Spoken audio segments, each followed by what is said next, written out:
Okay, so it's been absolutely forever since I put anything on this channel because, well, we've moved and life has been upheavaled and everything is just different.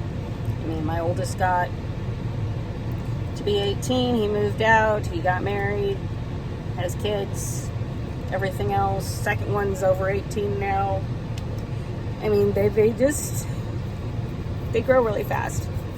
But I was watching Call Me Chris this morning and stuff, and she had one of the things on trad wives and stuff, and I think there's a huge misconception there because, like for the most part, I guess I would have to classify myself in that category because, like, I've done most of our food and stuff from scratch since my second baby was born. And, you know, it wasn't like I was told that I have to do this lifestyle or anything else like that. It's just when my second baby was born, he was small, he was sickly. They told me he wouldn't live to see 2 years old because he had so many health issues. And what we figured out was this baby was allergic to formaldehyde. He was allergic to wheat, egg whites, and cow's milk. And that's everything. That's everything. Formaldehyde is in your fruits. It's in your vegetables. It's in there, just in small amounts and stuff. It's when you get the boxes of like mac and cheese and stuff like that, and the box lid is glued on and stuff. That glue all contains formaldehyde, and that seeps into the noodles and stuff. And so, like most of your processed foods has stuff in there that was making him lose weight, making him sick, and everything else. And so I chose to start doing fresh and healthy foods for him and stuff like that, and milking goats and using goat's milk and duck eggs and everything else.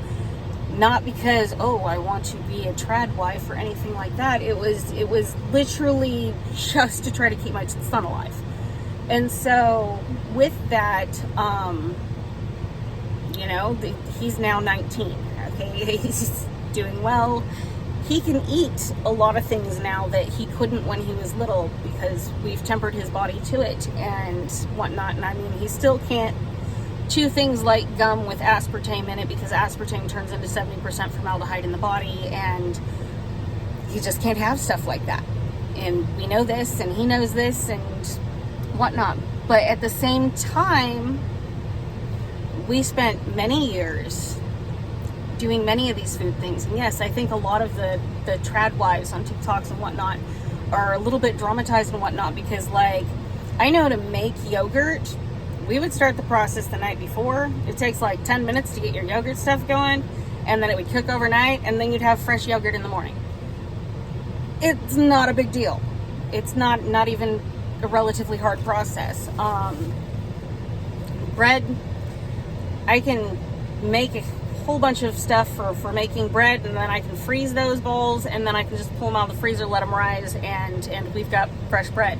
I mean, like, bread, you don't even have to let it rise as long as they want you to if you want a more relatively flat bread and stuff. And I mean, my kids, by the time that they were 7, 8 years old, they had figured out Mom has the recipe for the bread on the wall and whatnot, and they'd make themselves itty-bitty little bread cakes and throw them in the air fryer and make themselves fresh bread every day and stuff because they just like to eat it because that's how they are raised. And now I was talking to my 17-year-old this morning because, like, she's like Mom. She likes to cook up food and whatnot, and she likes making good, healthy, traditional foods and stuff. And she kind of looked at me during this whole Call Me Chris thing and whatnot, and she's like, but it tastes better.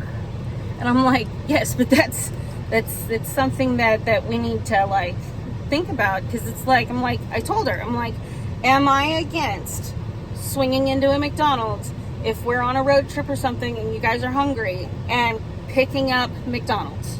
She's like, no, not at all. I'm like, nope, I don't have a problem swinging in and picking up whatever for you guys at any point in time if we need to.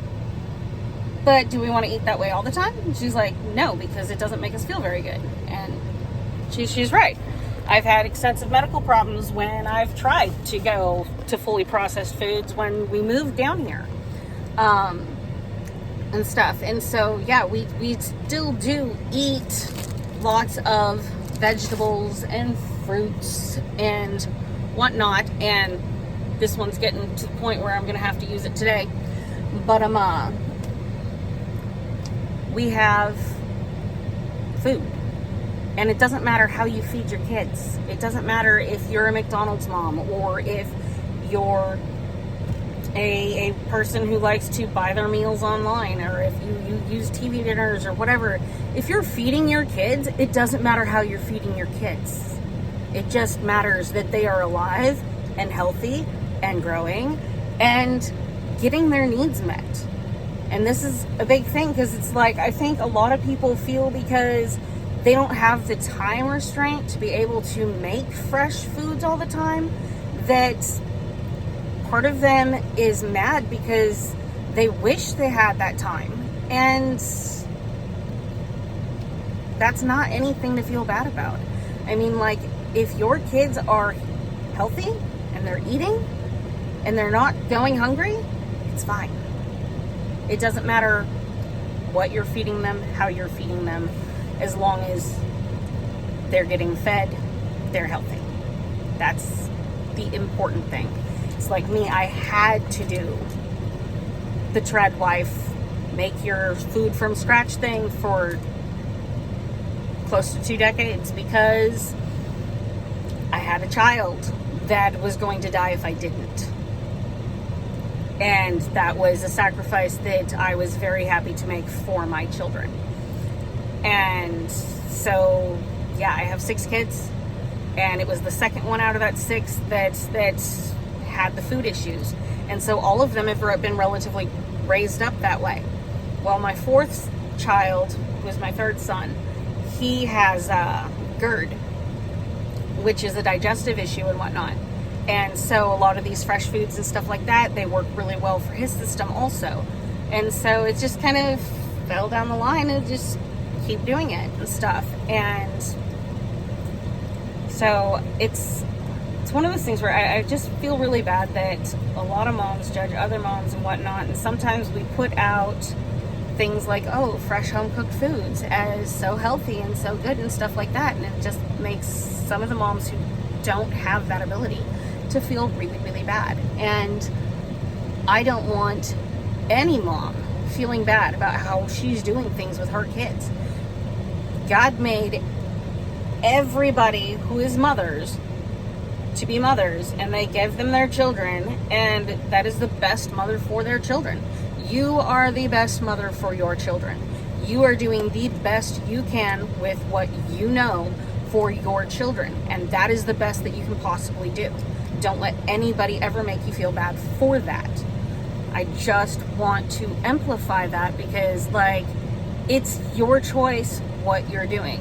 And I know that there are these swings of, oh, you shouldn't be like this, or oh, you shouldn't be like that, and don't do this and don't do that. And it's your baby. Those are your kids. You do it how you know to do it, as long as it is not abusive, as long as those kids are not neglected, as long as those kids are happy, healthy, and thriving. That is all that matters. It's not what somebody wants you to do with your kids. They're your kids. You raise them your way. And if you want to throw them a bag of Cheetos, then throw them a bag of Cheetos, for crying out loud, okay? What if you want to go and make this elaborate dinner from scratch? Do it. It's your choice. And those are your babies. And you feed them what you decide is best for them. And you do what's best for you, because you need to think about your mental and physical health also in all of this. But yeah, that was it. But I hope you all enjoy and have a good day. Bye.